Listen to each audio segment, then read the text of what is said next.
Hello, everyone. Welcome to the Master's Experience series. Thank you very much for being on time for today's Lunch and Learn session. Well, if you're here for the first time, a big welcome to you. Please note that our masterclass is being recorded live and will be made available on HeadHunt's Facebook page. This is to make it easy for you to refer at your convenience so that you can fully immerse in our masterclass later on. Now, with that being said, let's begin. Welcome to the Master's Experience series brought to you by HeadHunt in partnership with James Cook University. My name's Tammy. Broadcasting live at LLI, we have with us Professor Abhishek Singh Bhati, who will be sharing on the topic of Managing Post-Pandemic Tourist Behaviour. Now, before I hand over the time to our speaker, please note that there is a Q&A function at the bottom of your screen. Please feel free to type in your questions at any time during the presentation. Please also note that we will be conducting our feedback poll at the end of the session. So without further ado, I will now pass the time to Prof. Prof, over to you, please. Thank you so much, Tammy, and very good afternoon, everyone. It's my pleasure to be here at these sessions. And this afternoon, I'm going to talk to you about something really important, and which is, post-pandemic travel, post-pandemic tourist behavior. But before that, just a quick introduction, which again, as Tammy said, yes, in addition to being a prof at James Cook University, I'm also the regional vice president of ITSA, which is International Tourism Studies Association. And that's where we look at tourism-based research. In the last 2 years, a lot has changed, especially in the travel and tourism industry. Hospitality, tourism, and all the direct and indirect industries which are related to hospitality and tourism, and if we combine it with some of the geopolitical events in the last few days, things have taken a twist for the worse, in my opinion, with what's happening in Ukraine and Russian involvement and so forth. But having said that, let's focus our conversation this afternoon on managing post-pandemic travel behavior, as you can see from the slides here. Is it all doom and gloom? Probably not. So as you can see from this slide here, I've got two charts, and these are from Oxford Economics. On the left-hand side, we have the chart which talks about how GDP is going to grow in the future. So yes, last year, we saw that there's a fall in overall GDP, but overall, as we move towards out of 2021 and into 2022, there seems to be an uptrend in most economies. And of course, as you see the trend in the change in world GDP, you would see on the figure on the right-hand side, where it is very much linked with the COVID-19 cases, and then the spike and the fall is also aligned to that. What does this mean? Well, GDP is going to grow. The world economy is going to grow in the future. And then this graph is very much, it tells a story of how economies are going to recover. Some economies probably slightly slower pace, as you can see the kink in the growth in the demand in the forecast, especially when it comes to the Eurozone. And of course, Eurozone is more affected by the current conflict, and even for US. But if you look at China, the red bar, which goes straight up, and of course, Asia-Pac, where we are here in Singapore, ASEAN, and other parts, it is again growing, or is forecasted to grow quite rapidly. And it's quite a steep growth. So that means economies are going to grow, travel and tourism is going to grow in the future. So it's not all doom and gloom. The important then becomes, what are some of the challenges? And one of the key challenges, and Singapore is no stranger to that, is inflation. And there's a spike in the CPI levels across the globe. So whether it's US, Europe, UK, and here there are some other countries as well. We've taken South Korea. And then even if you look at the weighted measures on the right-hand side, you'll see that, yes, there's been spike in inflation. And while this is a challenge, it's about managing those challenges over time. And that's exactly what I'm going to talk about in the next, let's say, 40 minutes or so. This session, what I've done is I've looked at two main cases of recovery, how hospitality and tourism industry can recover post-pandemic. These are the type of conversations that we have with our master level students who are participants in our MBA program. So, a lot of the material which I'm sharing with you, similar material is shared in the sessions with our MBA students. And later part, I'm going to look into some aspects of psychology and how our business psychology students, especially at the Master of Psychological Science students, will then engage with similar content. So a lot of this content, which I'm sharing this afternoon, this is cutting edge, real-time research that we research active academics are doing, and at the same time, sharing with our participants. And that's exactly what I would like to do this afternoon as well.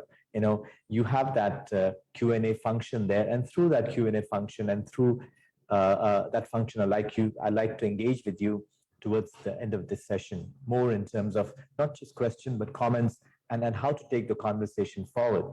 You know why?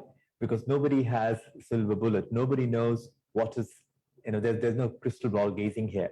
So these are solutions that we all need to draft collaboratively over time. One of the key things when it comes to recovery is also your total factor productivity. And while you'll see that there's a fall in total factor productivity across the globe, if you look at average, so the average, so if you look at the past 10 years is the red bar, and then the forward 10 years, the next 10 years is the blue bar. And the fourth line, if you look at the average, we will see that the total factor productivity certainly is going to increase. Although in the big economies like China, India, there may be a fall in some of the total factor productivity. But what does this mean? This also means that there are opportunities in the hospitality and tourism sector, simply because this is one area which is very much reliant on people resource, human resource. And with the increase in total factor productivity, businesses become more viable when it comes to hospitality and tourism. So as I said, I'm going to talk about two cases here, two studies here. The first study, which I usually share with my participants in MBA course, and that is to do with managing tourist behavior over time, and how to make our tourism or hospitality offering more relevant to the target market. And one thing that we are studying with academics, other academics in James Cook University, is dietary preferences. I'm going to ask you to spend some time on this picture here. This picture I took some time back, and I'm sure you can guess it. Would anyone like to guess where this place is? Well, I'm sure all of you would know. Some of you may be working around this place. Yeah, this is La Paz, not very far from many workplaces in Singapore. And this, of course, is pre-COVID days. As you can see, there are more than 5 people on the table, and a lot of them are not wearing masks. But what this shows is the vibrancy of Singapore. And that's what we in Singapore really like and are known for around the globe, about the vibrancy of our eateries and how we love the rojak of our different cuisines which are offered here. Having said that, how many of these stalls, and within this La Paz as well, how many of these stalls are aware of dietary preferences, are able to provide food that the visitors would like to have? Of course, if you're a local, you know which stalls to go to, which stall provide your favorite dishes, which stall you would like to avoid, and so forth. But if you're a tourist, if you're a visitor to Singapore, and many tourists to Singapore, they do come to La Paz, and because it's an iconic food center. And whether we are providing them with, whether the vendors in La Paz are meeting the dietary needs of these visitors. So when I talk about dietary preferences or dietary needs, what are those? So let's spend a little bit time on what are the dietary preferences. And this slide, this is a bit busy slide. So, just allow me to take you through the slide. In this slide, we're looking at 3 different categories of food restrictions, or let's say dietary preferences, or restrictions and preferences that lead to choices. On my left, on left of your screen, you will find dietary preferences which are pretty much based on religion. So one in the table in red. So of course, Christianity, we have Islam, where we look at halal. You have Hinduism, which might have preferences in terms of what to eat and what not to eat. Vegetarianism, avoiding some form of meat. And then there's Buddhism, there's, Judaism, and of course, even people who may have no religious, affinities, but still they would have some form of restrictions. Yeah. So whether it's high or low restrictions depends very much upon the level of observance. And in some religions, there's more restriction, others are fewer. On the right-hand side of the panel, if you look at the top half of the panel, we are looking at dietary restrictions, which are based on your food intolerances and allergies. And this is a very key bit because, it's very common for people to have food intolerances. You say gluten, you say dairy, you might have intolerances to certain nuts. And how much of these intolerances are actually taken care, are being incorporated in the menus and of course in the recipes which are provided. You may also have allergies, which could, or tolerances or intolerances can lead to allergies. And again, you can see here you have seafood, peanut, MSG, different form of allergies you can develop. And of course, on the extreme left-hand side of this panel here, sorry, right-hand side of this panel here is medical. Singapore has declared war on diabetes. When people who are suffering from diabetes or who are even pre-diabetic, they need to watch their diet. Hypertension, cardiovascular diseases, and several other medical conditions also results in prescribed diet. And in the same, on the right-hand side of the panel, if you look at the bottom side, you have dietary preferences. So these are not restrictions, but they are preferences, yeah? So that completes the thing. You have DPR, you have dietary preferences and restrictions. This is a preference based on lifestyle and culture. Some people want to be fit and they want to be fit, so they pick certain things. Others, they want to have a good diet, which may be either you have complex carbs or you say that you want to follow keto diet and other forms of diet. And as you can see, some of the paleo diet, the vegan, the pescatarian, which is becoming very popular, only white fish, nothing else in terms of meat, and of course, vegetarian. So this landscape here is the dietary restrictions. And these are also few things that tourists which come to Singapore, they also have similar forms of dietary preferences and restrictions. How much are we geared in terms of our hospitality industry to provide diets which meet these restrictions? Especially, now let's not talk about five-star restaurants. That's not where all tourists will go. What about our food centers? What about the places, hawker centers? How much are they aware of it? How much are they mindful of these DPRs, dietary preferences and restrictions, and they are providing them? So in this part of the study here, today we'll focus more on whether these DPRs are material. It's good to talk about it, but if it's not material, then it doesn't have an impact. So that's where it goes, yeah? For any business, you need to focus on things which are impactful.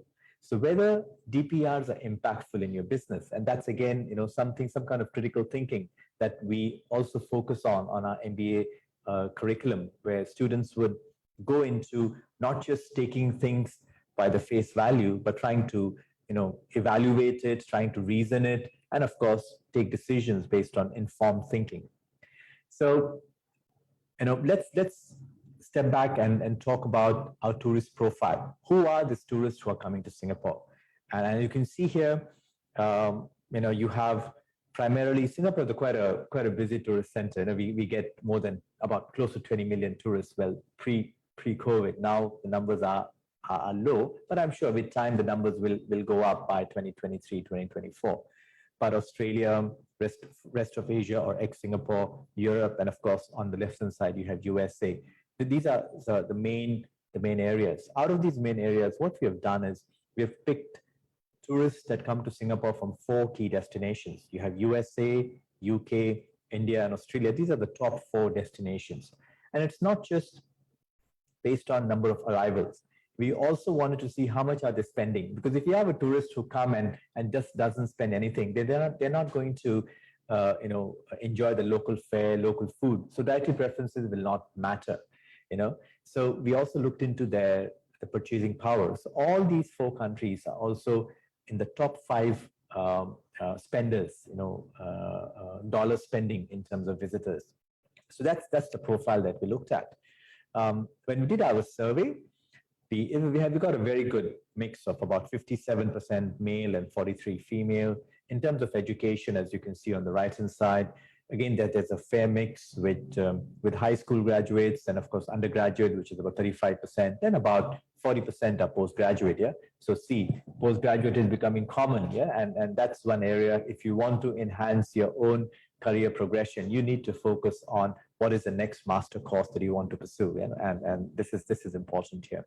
In terms of age profile, you see there, most of our respondents are between the age of 30 and 49, but there's a fair share of younger adults, 18 to 29, and of course, senior citizen, 50 to 64. And that becomes the bulk of visitor profile to Singapore. In terms of the travel experience, the wheel on the left-hand side shows that, about 46% were frequent travelers. So they know what is travel. And again, about 33% are occasional travelers. So they are quite experienced. And on the wheel on the right-hand side tells you that, they have visited at least a few countries. Oops. So they visited at least a few countries, yeah? And there were very few, who have not visited many countries. So in other words, the respondents are quite diverse and are representative of an average tourist that would come to Singapore. These tourists, which are part of our survey, part of our study, they have visited these various places as well. Of course, most of them, because a lot of them came from Asia, they have traveled to other parts of Asia, traveled to North America, Europe, and of course, other parts of the world as well. So now let's dive deep into what were these tourists' dietary preferences, or are there any dietary preferences of these tourists? Because if there are dietary preferences, then we have a case for our businesses, for our hospitality and F&B businesses, to address those dietary preferences. Yeah. So the most important thing is the demand aspect, and then we can see how supply can then react to demand. So let's talk about religious affiliation. If you recall, in one of our earlier slides, I established there are 3 types of DPRs. Yeah. So the first one was religious restriction. Second one was, of course, based on health restriction, and the third one was your preferences, your personal preferences. So there were 3 main areas. Yeah.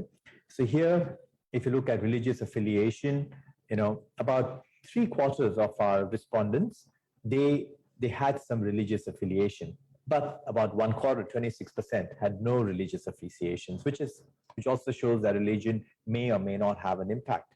And again, and those who had a religious affiliation, you can see the percentages in the wheel on the left-hand side. Christianity was the largest, followed by Hinduism and others. Yeah. Remember, our respondents were from US, UK, India, and Australia. These are the 4 main markets. In terms of what preferences that religions would lead to, and these are great ways of looking into it. Of course, the green slice of the pie, 34%, is the largest. But hey, that's not what we are focusing on. We are focusing on the remaining, what percentage? 66%. That means 2 in 3 visitors to Singapore, they have some form of dietary preference. Now, that's a lot, yeah? 2 in 3, that's a lot. So that may be diabetic, maybe because they want high protein food, maybe they want gluten-free, maybe they have pescatarian diet, whatever it may be, yeah? But the important bit here is that 2 in 3 tourists to Singapore, they have some form of dietary preference or a restriction. And in this slide here, we are looking into intolerances and allergies. And allergies to things like seeds, nuts, milk, fish, wheat, and so forth.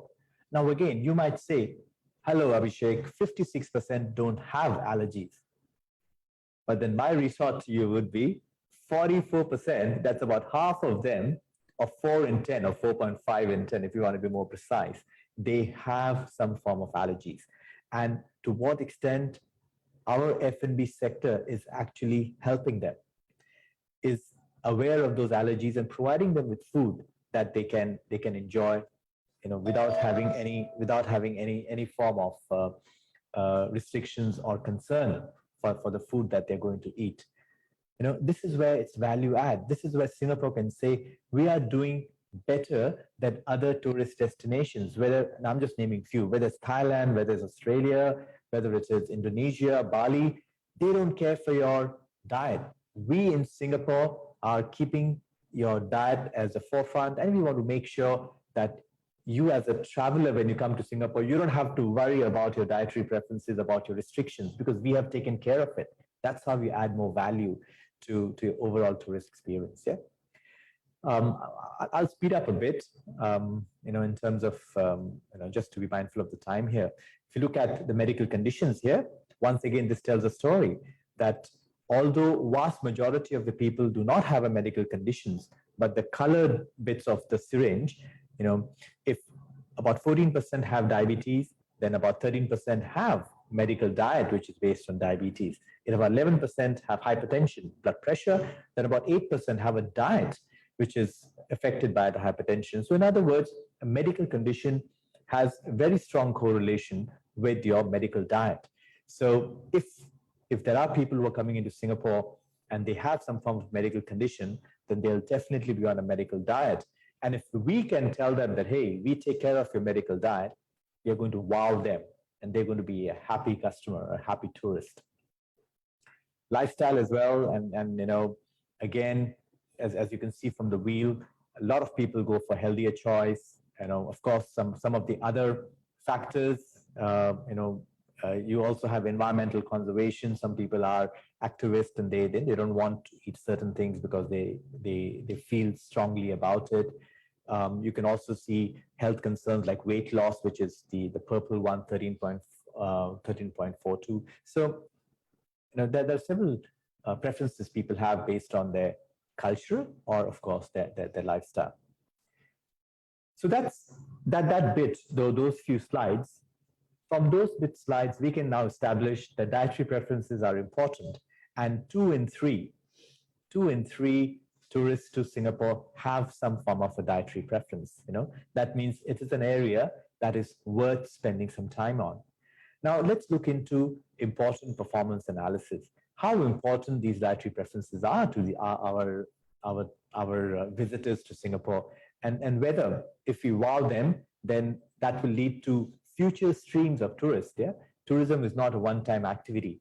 Tourists can come again and again and again, and not just that, they go back and they tell other people that, hey, Singapore is a great destination. Go there, and you don't have to worry about your food at all, and more tourists will come to our shores. Yeah. So this slide is a busy slide again, but in the middle you have some things that you talk about, important parameters in food: taste, cleanliness, presentation, money, of course, how much does it cost, and of course variety. Last one, the box circled in red, not circled, the box outlined in red is your dietary preferences. And as you can see, when people are in the home country, so that's in gold, when they're in the home country, the values are in the gold there. Taste is important, 4.1. Cleanliness is also important, 3.9.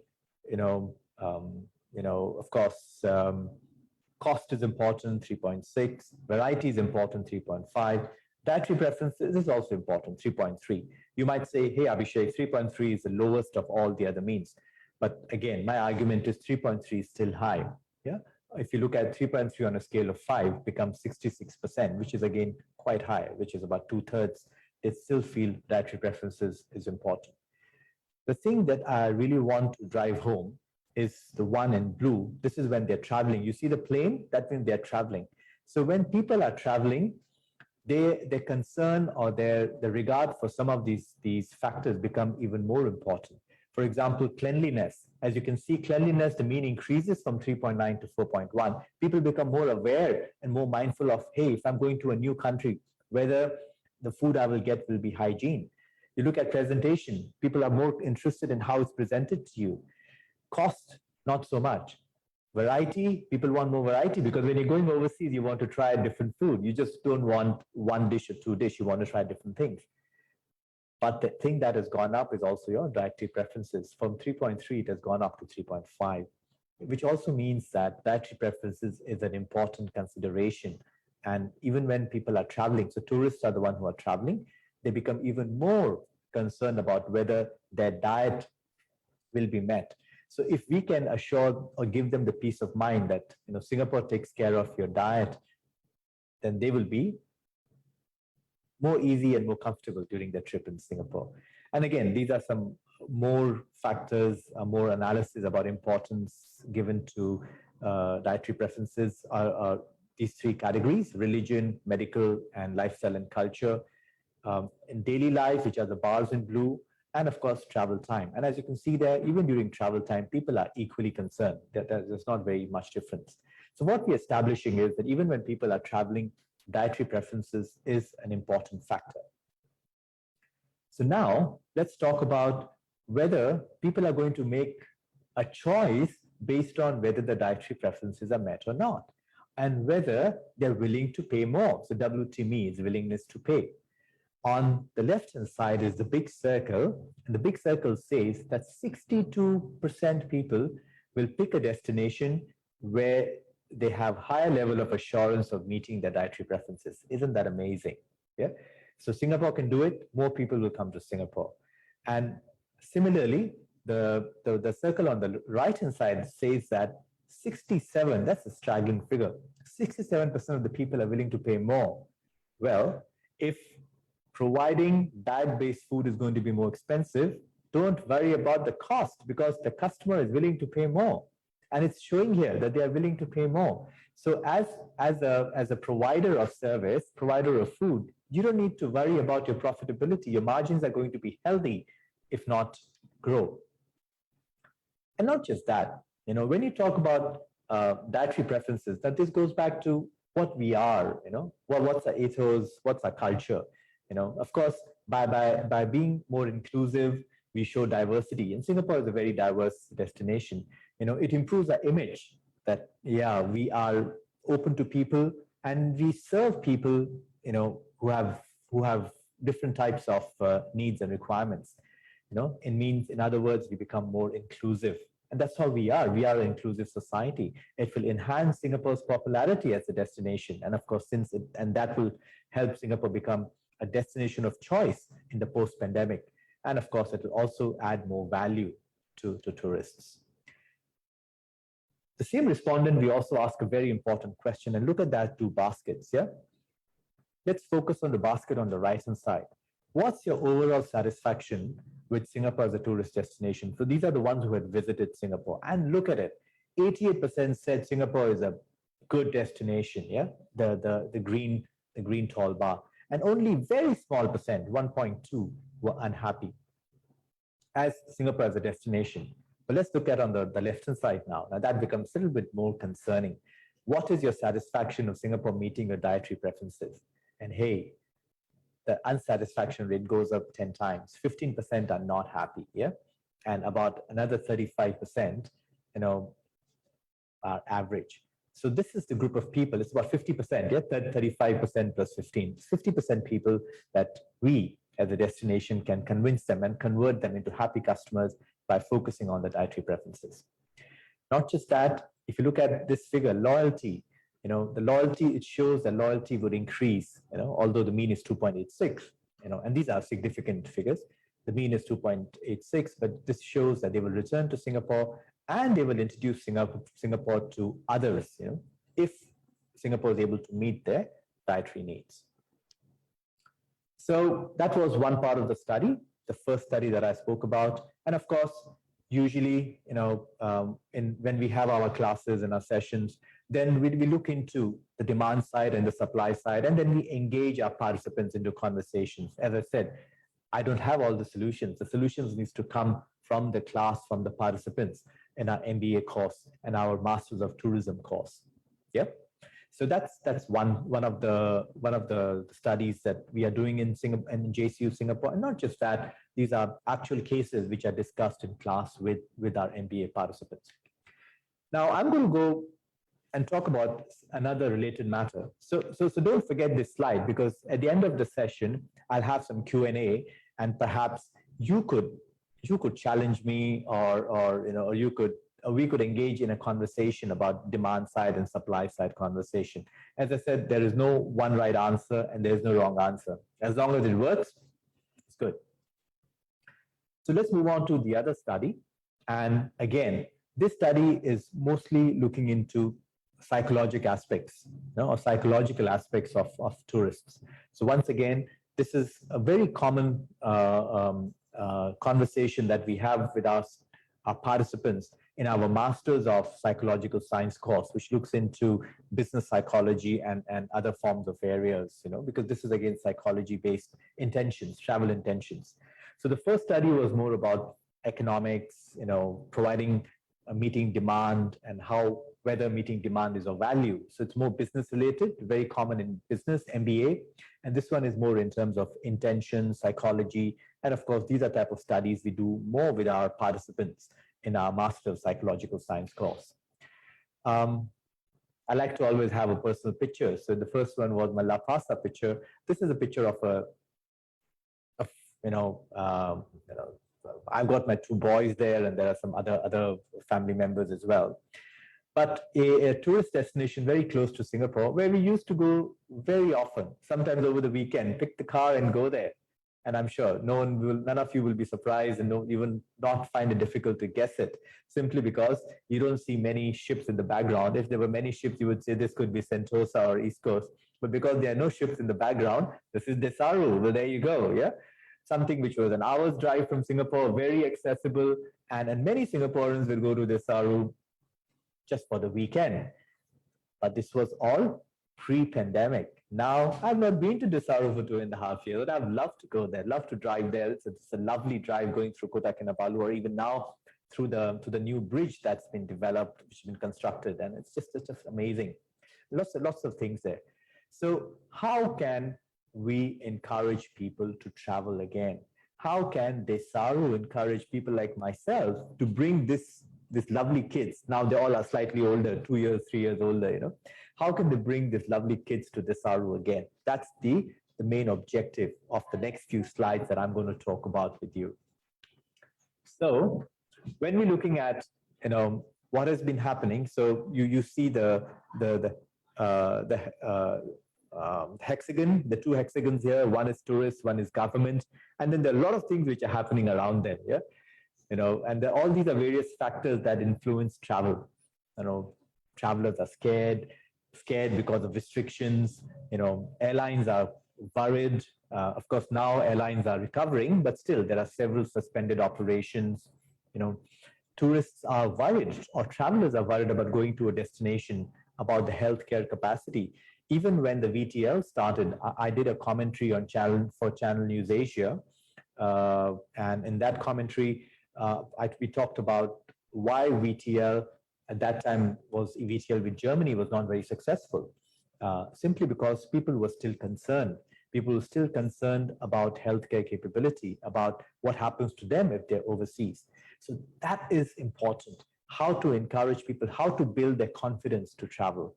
So not to rely on the government, but again, making a ground-up approach where businesses can get into the minds of the future travelers and communicate with them or do things in their businesses that will, one, instill confidence, and two, make travelers more ready to travel, or potential travelers more ready to travel. So the focus here is on post-pandemic travel behavior through an understanding of mediating factors. Yeah. So again, this is a psychological study, so it's slightly more complex than the business one, right?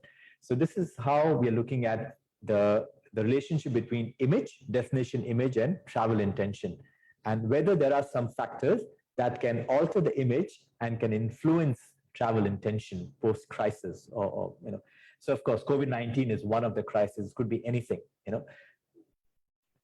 Let's say about a decade and a half ago, it was the tsunami, and the tsunami had a huge impact, and many people were not comfortable in returning to several tourist destinations in this part of the world, especially Indonesia, Malaysia, and even Thailand for that matter. So again, whether there are any mediating factors. So we looked at a very established theory. This theory is called protection motivation theory. Yeah. So again, this is going into the theory of psychology. Yeah. So in the protection motivation model, it looks into how there are different factors that influence image, and how destination image, influence travel intention of the traveler. And what we did is we introduced two mediators. So mediator, as the word suggests, is a factor that mediates intention. So we introduced two mediators: tourist health protective behavior, which is to do with their self-efficacy about health. And second important one is media engagement, how you're consuming media and how media is influencing your thinking and your intention to travel. So again, this is a slightly busy slide. So you see the human head here. So that head is your image, destination health risk image. And the arrow goes to an aeroplane and the globe. That's the travel intention. And what we have done is we've introduced two main mediators. The one on top, the one in a plus sign, the health sign, that mediator is called health protective behavior. And there are three main constructs to that: hygiene, physical health, and mental health. Yeah? And these three constructs are part of your overall health protective behavior. And on the bottom end, you have the rectangle where you have the tourist media engagement in orange, where we study how tourists are engaging with mass media. So mass media could be newspapers, magazines, other things. Social media, very important. Yeah, could be personal medias like Facebook, or could be more broader things like YouTube and so forth, and destination websites. So destination website would be the Singapore Tourism Board website or Travel Malaysia website or other forms of websites. So these are the mediators that we are trying to see whether these mediators influence the destination health risk image and of course the travel intention. Why are we doing this? We are doing this to analyze what is our tourist and how can we move the tourist between the three types of behaviors. And now I focus on the extreme right-hand side. You see that there are three emojis there. We have the cautious behavior in red. Cautious behavior is person who don't want to travel, very scared one, don't want to travel. Then you have a conscious behavior. Conscious one is more rational. They are able to digest information, things, and say, hey, no, Singapore is doing good things. Singapore is a very hygienic country. It has got good social distancing. Now social distancing are relaxed, but got good social distancing measures. And of course, the social media is also very good. So I would like to travel to Singapore. That's a cautious behavior. And of course, then there's courageous behavior. You always have some, gung-ho people who say, I don't care, and I'll still go and do it. The important thing here is that courageous behavior, people who are exhibiting courageous behavior will always travel. It's about converting the ones who are sitting on the fence, the cautious behavior one, and making them more courageous. Because, the ones who are sitting on the fence, which are the middle one, conscious behavior. Because we don't want to,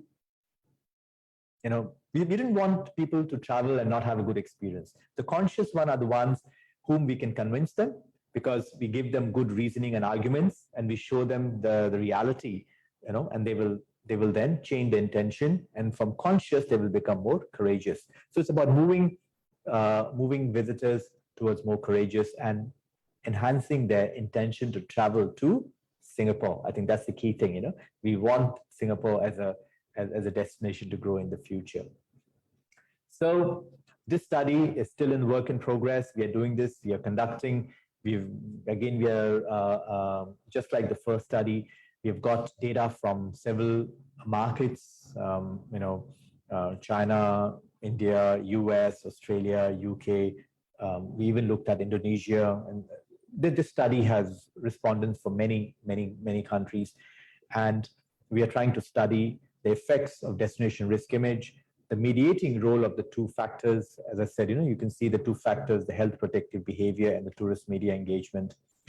What we are intending to do is looking into what are our contributions. Yeah, it's our contribution to predict future travel behavior, and that's a big thing. Yeah, and that becomes that becomes a ready reference.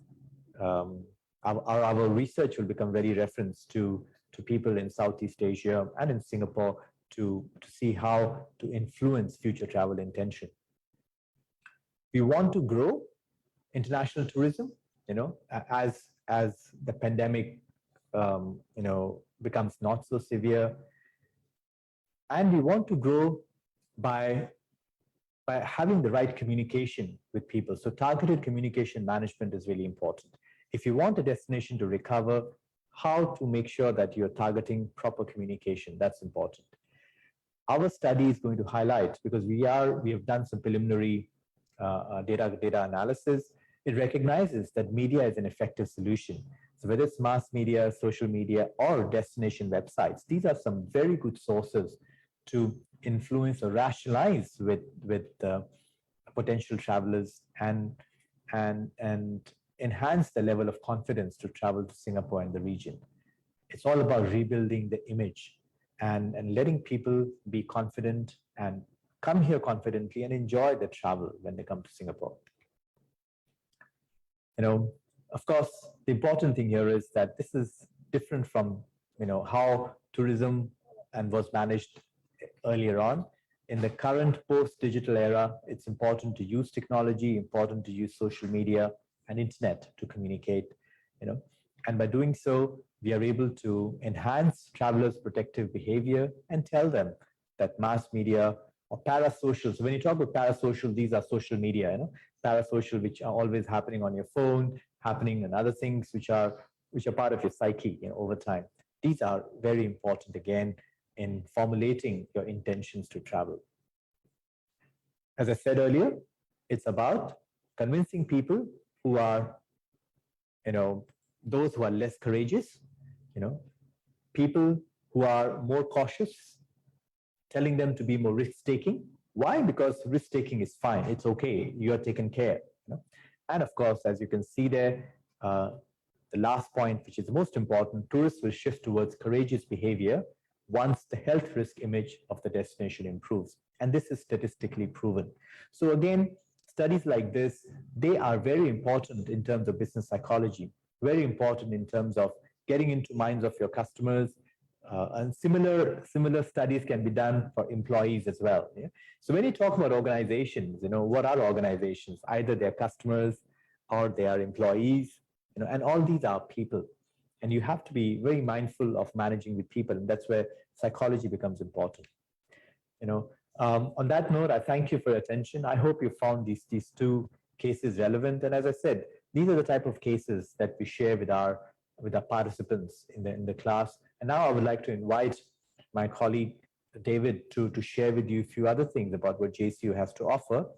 And while you do that, while David is doing that, it's my request to you to think about the two studies that we just discussed, I just shared with you, so that you can have some questions. And please post your Q&A, in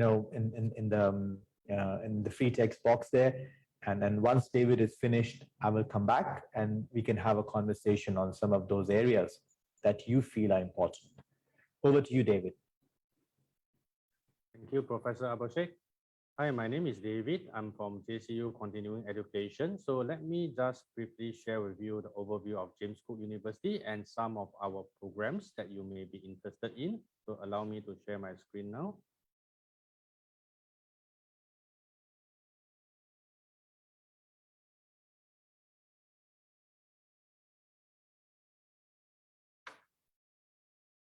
Okay, once again, I hope you have enjoyed the session from Professor Abhishek. So what is James Cook University? We are ranked among the top 300 of the university worldwide. We are one of the first one to get EduTrust Star in Singapore. So where are we located? We are located at Sims Drive. This is a snapshot of our campus that you can see. We have 2 vibrant student hub and 4 auditoriums, and I will have more picture to show you in the next few slides. Okay, so this is some of JCU recognition and support.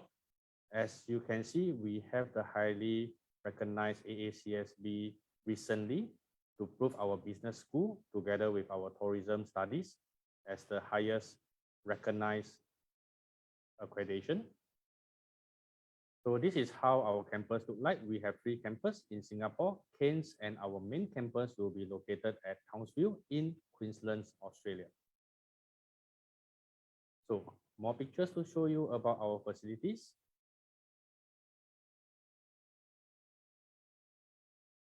Our psychology facilities is one of our main program and offering. Some of the service provided by our student ambassador and student affair teams. So as a full university, we do have clubs and societies for students, whether you are full-time students or part-time students, to engage with us in any of the clubs and societies. Okay, more activities to show you a picture. So for James Cook University, our graduate outcome is available in the website. If you want to take a look, it's a requirement by the EduTrust auditor that we post our graduate outcomes in the webpage. So you can look for that, and we really support our students for employment, whether they are doing a fresh graduate program, postgraduate program, or a career switch. So this is just a snapshot of our academic. Probably you might want to pick up where is Professor Abhishek picture. So the next thing is that you will notice our lecturers are all PhD holders. All our full-time academic are locally in Singapore.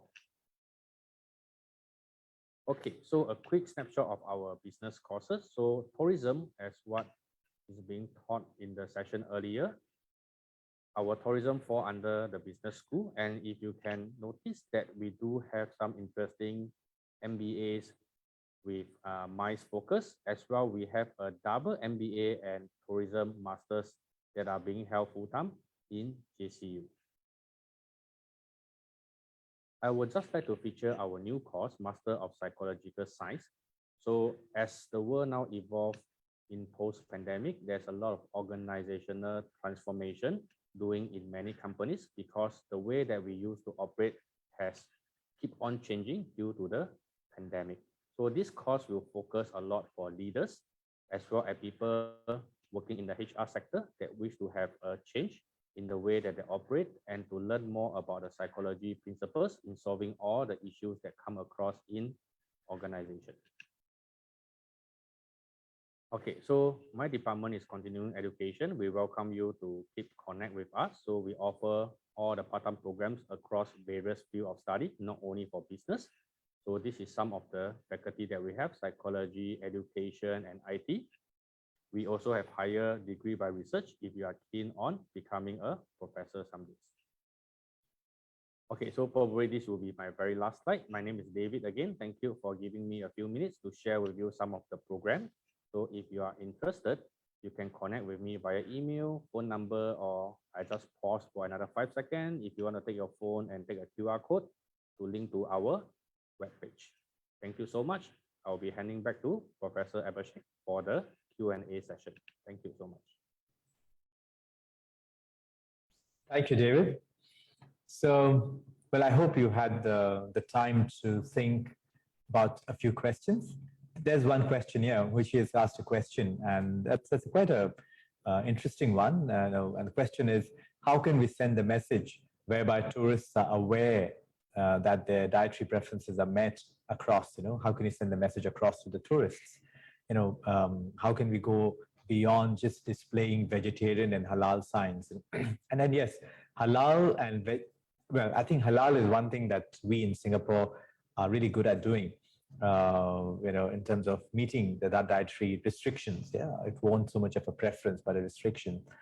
Vegetarian, probably not so much. I'll share an anecdote, and that this has two instances. One where somebody I knew came to Singapore, and that as a tourist, and they asked for vegetarian food. They got the vegetarian food, and then they were eating. They saw ikan bilis, anchovies, ikan bilis in their food. And they said, hey, I said, I need vegetarian. And then the hawker said, Alama, what's this? This is okay. Ikan bilis is vegetarian. This is not considered as non-vegetarian. So now, yeah, that's awareness. That's important. Yeah. Another good example, this is another incident. Some colleagues from mine, James Cook University is an Australian university, as you appreciate. So my colleagues from Australia had come up for meeting, and they brought their family, the young kid. And they went to, this is very recent, okay, 2 years ago is recent, when we went to the Satay by the Bay. And of course, Satay by the Bay, you order satay, then with satays came the peanut sauce.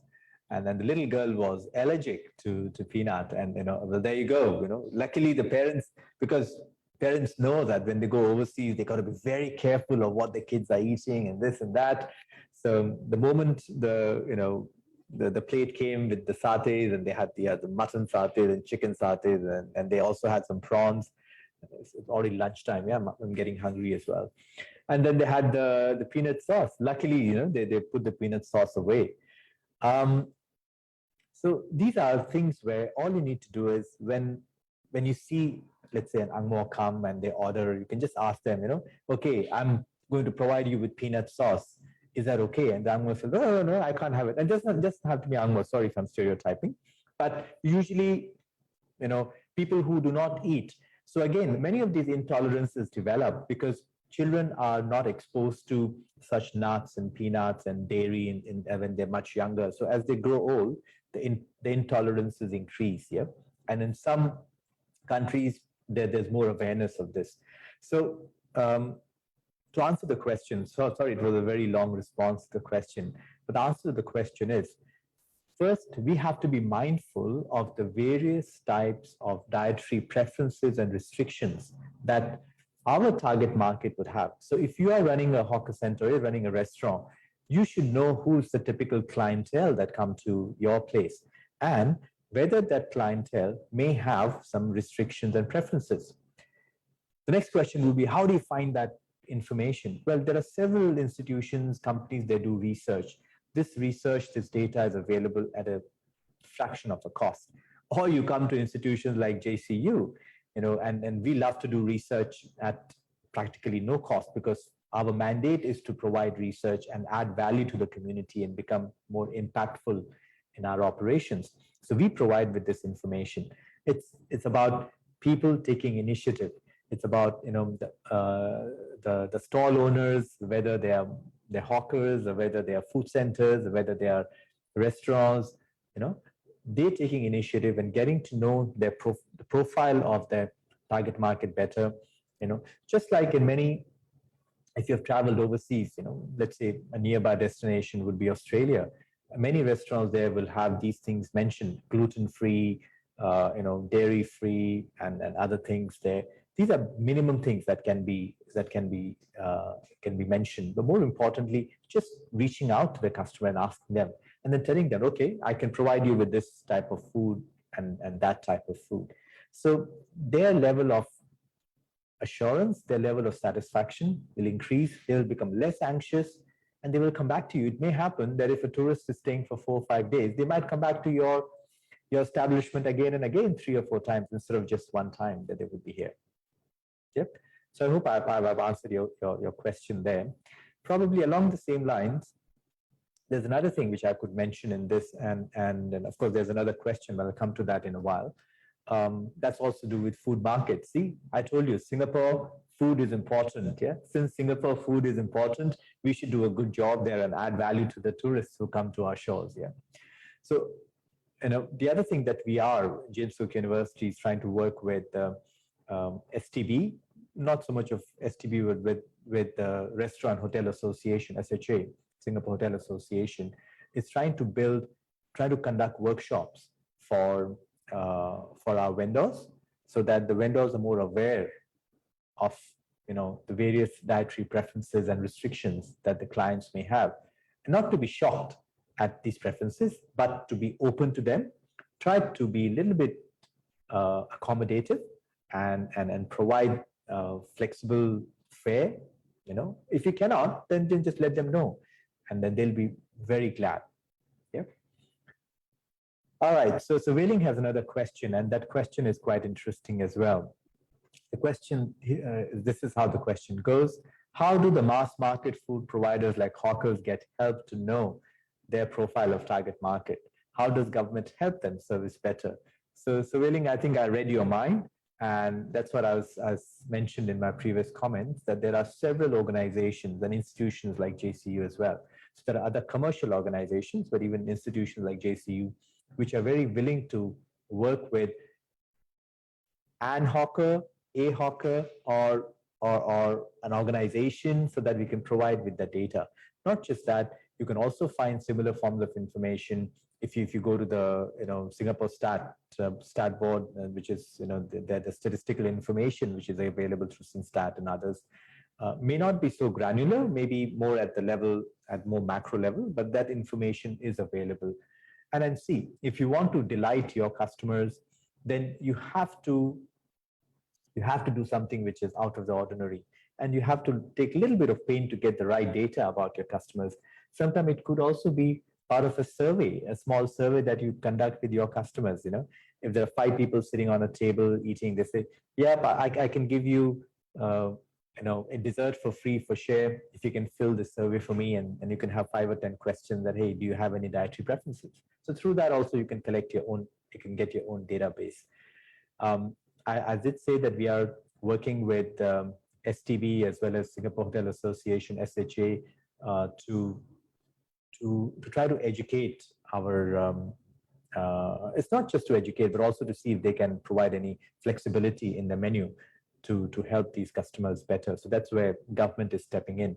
And then yes, Singapore bodies Singapore organizational government bodies are very receptive of any new ideas. Lots of funding also being available for hawkers and food centers. So thank you for that question, Wei Ling, and I hope I answered your question. Probably one last comment, which may be something that might be something that you want to clarify, and that's to do with future travel intention, because even many Singaporeans are also itching. I'm certainly am. I am itching to get beyond the Singapore shores, and stop joking with my colleagues that yes, I've traveled outside of Singapore. I went to Pulau Ubin. It could be something further away from there. It is important that we, as a potential traveler in the future, we make use of the right information. There are lots of false news which is circulating online. So making sure that you're using the correct sources of information. So that's where destination websites become important. That is where some of the authoritative social media platforms, they become important. So make use of these sources, make use of authoritative mass medias like national newspapers and things like that, which will not publish false or incorrect information, and use that information in making the right decision about your travel. An area which is most important here is mental health. Many times we focus more on physical health and hygiene, and we try to neglect mental health. The way we are wired, travel is important, because travel gives us that break. Travel gives us that that time to re-energize ourselves. So we should, for our own mental health, try to find ways to beat our normal routine and travel. Now, if you can travel overseas, fantastic. If you cannot travel overseas, try to travel within the Singapore island, wherever you can. So you have some form of variation in your approach. Yeah. All right. So there are a few more questions that have come from Shipei. One is, how can shopping malls understand tourist dietary and healthcare requirements? Yeah. Since the first point of contact they have will likely be with the airlines and hotels, not where they may shop at. And that's also very, very valid question. And this is where information sharing becomes important. And once again, STB and Singapore government is trying really hard to gather information about our travelers and then share that information within privacy, within PDPA, share that information with potential users, vendors, then how they can enhance that information to up their service levels and, of course, wow the customers. So yeah, I take your point. Rather than collecting data at different points, and that becomes a death by survey for the visitor as well, it should be one consolidated database, and this is where government can play a central role. And Singapore government is working, but there's more that can be done. Yeah. Good question. Yeah. They also have another question, which is, apart from dietary restrictions, airlines and healthcare concerns, are there any other considerations for tourists based on different markets like China, Indonesia? Well, Shipe, there are several considerations. In my 45 minutes talk that I presented earlier today, I talked about 2 key things. Yeah. Well, I talked about 3 key things. One was the dietary preferences and restrictions. Second was the healthcare protective behavior. Remember, we talked about the perception of destination risk through mental health, physical health, and of course, even hygiene perception. And third, media engagement. What type of information is being shared? What type of information is consumed, produced and consumed? Content creation is important. And there are many other factors, of course. There are many factors which are beyond the scope of what researchers can do. Geopolitical tensions happen from time to time. The pandemic can go and come down, so that will also impact travel intentions of individuals. So there are many factors, but as we always do, one thing at a time. If you want to delight customers who are coming with dietary issues, go for dietary preferences. If people are concerned about their health, communicate better with them about high standards of hygiene in Singapore. I'm just using Singapore example. It could be the same thing can be used for Indonesia, China, and elsewhere. Communicating with them in a manner that is more conducive to them. If you're communicating with audience in Australia, be more narrative. They like to read. If you're communicating with China, do not write a lot. Try to use a lot of graphics and pictures. They like graphics and pictures. So finding the right communication strategy to engage with your target audience. Same information can be shared in many ways, yeah? And through that, you'll be able to alleviate some, if not all, of their concerns and make people more willing to travel, as long as it is safe to travel. Yeah, I don't want to throw them through the deep end of the pool. What I'm trying to say is, if it's safe to travel, it's about enhancing the level of confidence, telling them the right picture so that they know what to expect at the destination, and then in the host environment. Then, of course, even the mental health will be taken care. So I think we are now, our time's up, or at least my time is up. That's what the organizers are telling me. So I really enjoyed this conversation and answering to some of those questions that were posed. If you need more, if you need to have a conversation, come over to the campus. I am there at least 3 days a week, and happy to engage with you on a cup of coffee, tea, whatever you prefer. Your dietary preferences, I'll take care of it. I have soy milk as well in my fridge if you don't want to take dairy, and we can speak on different aspects of things. On that note, I thank you again for your interaction and your time that you spend during your lunch hour, and I hand back over to Tammy. Over to you, Tammy. Thank you, Professor Abhishek, for your time and for your sharing today. I hope you've enjoyed today's session and will now invite you to participate in our feedback poll. Please give us your honest feedback so that we can further improve on our Master's Experience series. The feedback poll should be popping up on your screen, so please take a few moments to share with us your observations.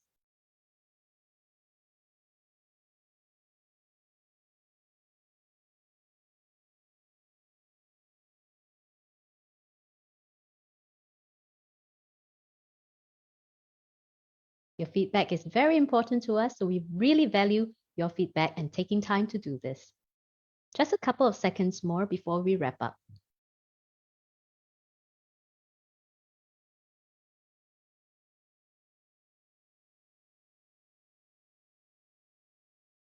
Great. Thank you very much for your feedback and for joining us today. This masterclass is proudly brought to you by HeadHunt in partnership with James Cook University. Please join us at our last session for this series on Thursday, 3rd of March, on the topic of Science of Learning, brought to you by National Institute of Education, NTU. Please sign up early on our website, postgrad.sg. With that, we will wrap up today's session. We wish you a wonderful day ahead and see you on Thursday. Goodbye.